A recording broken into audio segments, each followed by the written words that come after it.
Alors que la rentrée littéraire débute avec son lot de suites attendues et de séries prometteuses, En mer est tout à fait le genre de coup de cœur surprenant et inattendu.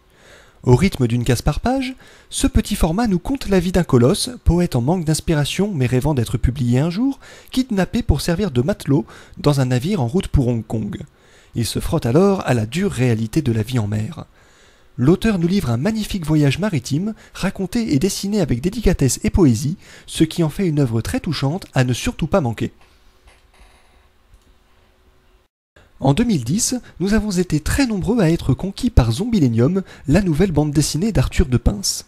Et bien cette année, l'auteur revient avec un deuxième tome aussi original que le premier.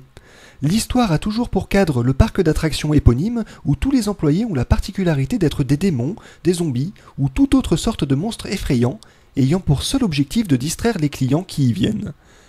Alors que le premier volet traitait de l'arrivée du nouvel employé, renversé accidentellement par la voiture du patron, cette nouvelle histoire s'oriente sur le mécontentement des habitants de la région où le taux de chômage atteint les 25%.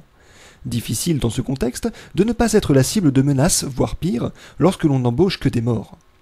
On retrouve tous les personnages qui nous ont à la fois amusés et effrayés dans cette suite très réussie, qui prouve, s'il en est besoin, que le parc d'attractions Zombillenium a encore de belles années devant lui.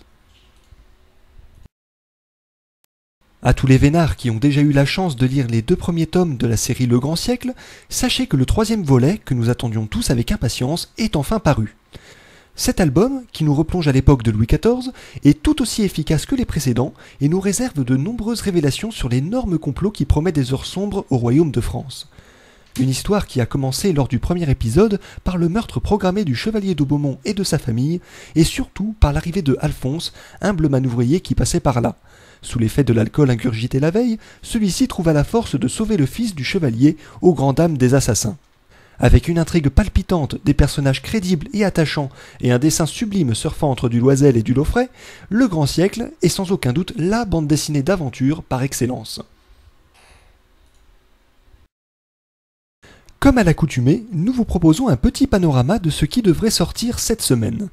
Parmi les titres les plus attendus, nous retrouverons le nouvel album de Marc-Antoine Mathieu, intitulé 3 secondes, mais aussi la seconde saison de la série Empire USA, une nouvelle adaptation du Petit Prince aux éditions Glénat, le 3e tome de 9/11 et bien d'autres encore. En attendant de pouvoir découvrir toutes ces nouveautés, je vous souhaite une très bonne semaine et bonne lecture à tous.